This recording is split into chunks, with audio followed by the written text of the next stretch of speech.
Hi everyone, I'm Priyanka and you're welcome to the Terrace Kitchen. In today's video, we'll see the recipe of momo with an Indo-Chinese tadka, that is chili momos. Let's get started. Let's first make momo stuffing, so for that heat around 2 teaspoon oil. Then add 1 tablespoon finely chopped ginger garlic, so I've taken ginger and garlic in the ratio of 1:1. Saute for 15 to 20 seconds, then add 1 medium-sized roughly chopped onion.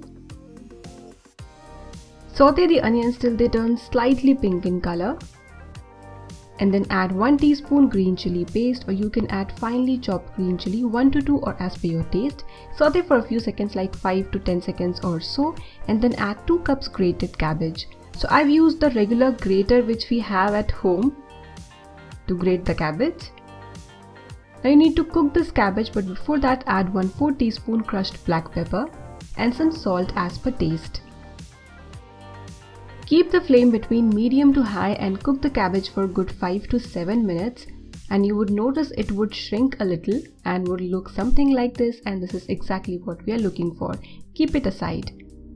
For the dough, take 1 cup all-purpose flour or maida and add salt as per taste. Then gradually add water and make a medium soft dough. The dough should not be very stiff, it should not be very soft. I have posted suji momo on the Terrace Kitchen, so if you want you can check out that recipe and use that recipe to make momo cover. Apply a little oil to the dough, keep it covered using a cloth, and this would prevent drying out of the dough. And let this dough rest for 5 to 10 minutes or maximum 15 minutes is also okay.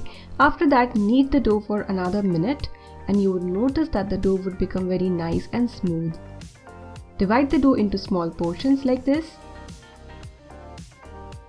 Our stuffing has also cooled down, so let's make the momo. Take one portion of the dough, sprinkle some dry maida, that is all-purpose flour, and roll this dough thin like puri. Slightly thinner than a puri, I would say. Place some stuffing. And the next step is to shape the momo. You can make any shape, whatever you are comfortable with or whatever you like.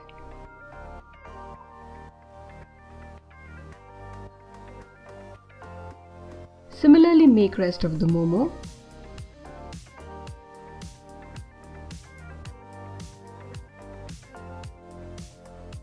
Let me know in the comment section what is your favorite momo shape and what is the best momo shape you make at home.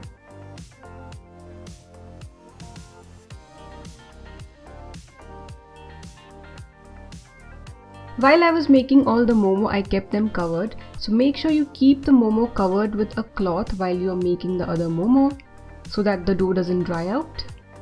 Next step is to steam these. So here I've got my idli steamer. It's not necessary that you use an idli steamer to steam the momo. You can use your bamboo steamer, your regular pan steamer. You can place a sieve on a patila and place some water below it and use that to steam. That's how my mother used to steam stuff when we were kids.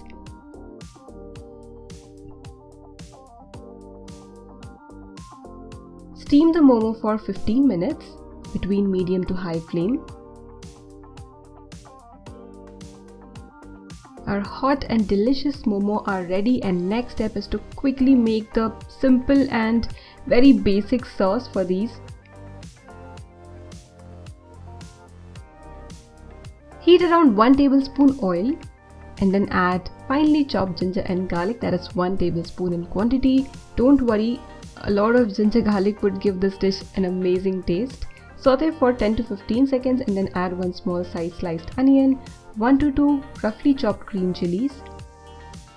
Just saute for 5 seconds, I would say, on high flame, and then add 1 small capsicum, a pinch of salt because we are going to add sauce, and chili sauce, soy sauce, they also have salt in them. Then add 1 tablespoon soy sauce, 1 tablespoon chili sauce. Give this a mix. I've kept the flame between medium to high. Now add a mix of 1 teaspoon cornstarch, that is commonly called as cornflour in India, with 1/4 cup water. And then keep the flame between low to medium and continuously stir the sauce, and you would notice that it would become nice and shiny. Immediately drop in the momo. Give this a toss and serve these chili momo right away. if you want to try something else, something different than your regular momo, then this is a perfect recipe for you.